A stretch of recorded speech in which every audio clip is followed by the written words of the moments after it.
नमस्कार दोस्तों, स्वागत है भक्ति रसमृत में। आज की कथा है महर्षि विश्वामित्र और अप्सरा रंभा की दिव्य गाथा। यह वह प्रसंग है जब स्वर्ग के देवताओं ने विश्वामित्र की तपस्या को भंग करने के लिए रंभा को धरती पर भेजा। आइए कथा सुनते हैं।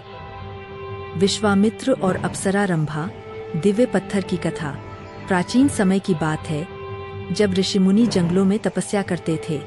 उनमें से एक थे विश्वामित्र, जिनकी साधना पूरे सृष्टि के संतुलन के लिए शक्तिशाली थी। विश्वामित्र की तपस्या की गाथाएं देवताओं तक पहुंच चुकी थीं। ब्रह्मा जी ने सोचा कि यह समय उनके तप और भक्ति की परीक्षा लेने का सही समय है। उन्होंने अपनी दिव्य दृष्टि से अप्सरा रंभा को भेजा। रंभा का काम था विश्वामित्र के मन में मोह और आकर्षण उत्पन्न करना।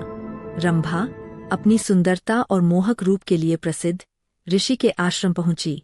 उसके कदम मानो हवा में तैर रहे हों। उसकी मुस्कान में कोई जादुई शक्ति थी।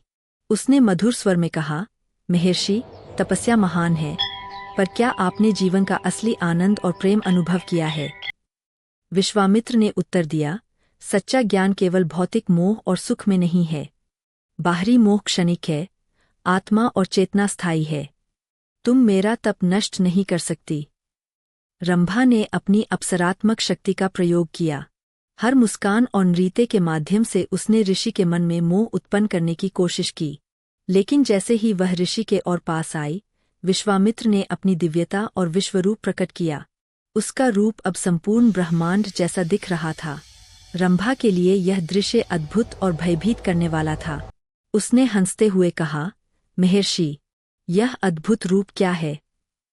यह मेरा रूप नहीं, यह संपूर्ण सृष्टि का प्रतिबिंब है।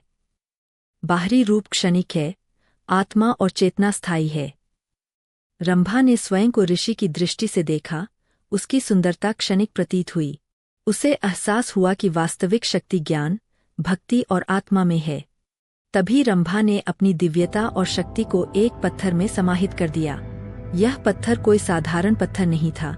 इसमें उसकी चेतना, ज्ञान और दिव्यता समाहित थी। जो भी इसे देखेगा या छुएगा, उसे अपने भीतर की शक्ति और ब्रह्मांड का अनुभव होगा। जो भी इसे देखेगा या छुएगा, उसे अपने भीतर की शक्ति और ब्रह्मांड का अनुभव होगा। विश्वामित्र ने मुस्कुराते हुए कहा, यह पत्थर अब सभी के लिए मार्गदर्शक है। अब मैं केवल मोह का प्रतीक नहीं, बल्कि मार्गदर्शक बन गई हूँ। ब्रह्मा जी की दिव्य आवाज गूंजी, सच्ची शक्ति यही है। इस घटना के बाद विश्वामित्र की तपस्या और ज्ञान और भी महान हो गए। रंभा अब एक दिव्य पत्थर के रूप में मार्गदर्शक बन गई। जो भी इसे देखेगा, वह सत्य, भक्ति और ज्ञान की खोज में मार्गदर्शित होगा।